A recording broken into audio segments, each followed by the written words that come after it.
Punta ka dito. Nasa bag mo na yung mangga tsaka kalamansi. Ano pa bang gusto mo?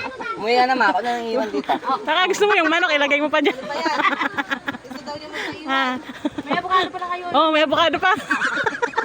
Asan ba? Ano ba? Saan pa? Ano pa mga pwedeng dalhin dyan natin? Update. May apoy na siya. Magpapainit na lang. Pwede na pong simulan. Pwede na simulan yung papo.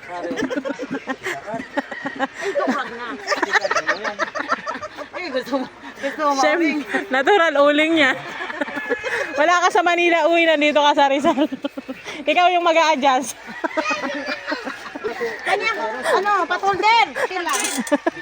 May pumutok na isa tayo na yun. Oh, pwede na. Layo ka. Dalhin mo na!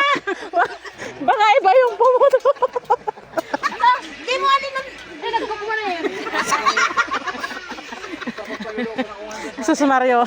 Popcorn lang po ang niluluto nila, nagkakagulo pa. Dalhin mo muna. Sayang ng ano. Panggas? Siya yung panggato. Samantala, doon ba? 1.8 na yung gas. Puputok pa. Pag ikaw naputokan ng takip. Ayan, sunog dati. Pinatong dapat doon. Mas unayan. Ay!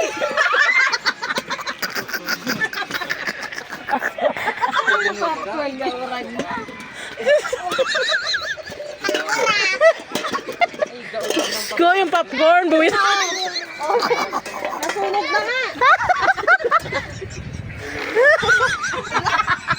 Masarap yan tostado. Tama na yan. Wow, toasted. Unang luto, palpak. Ay, Diyos ko.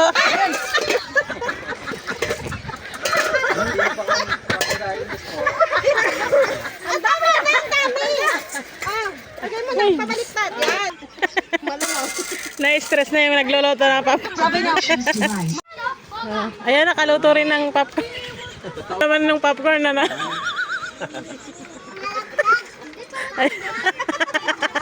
Ay, sunog. Sunog pa rin yung popcorn. Eh kasi nga, hindi naman kasi ang kalan. Hindi talaga pantay. Wag ka na, nandito tayo sa bundok. Dami nangyari sa popcorn. nakaline up pang isda. Ayusin mo yung pagprito ha, dapat hindi sunog. Para kayo Gutom na gutom ah. Gutom na gutom yan. Ha? Gutom ka na yan. Laing, ski, tsaka paksiw. Dito na kuha na. Habal-habal.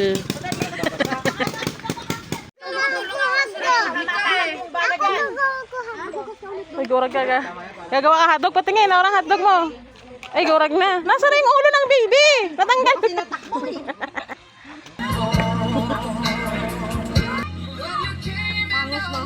Parang apam, no?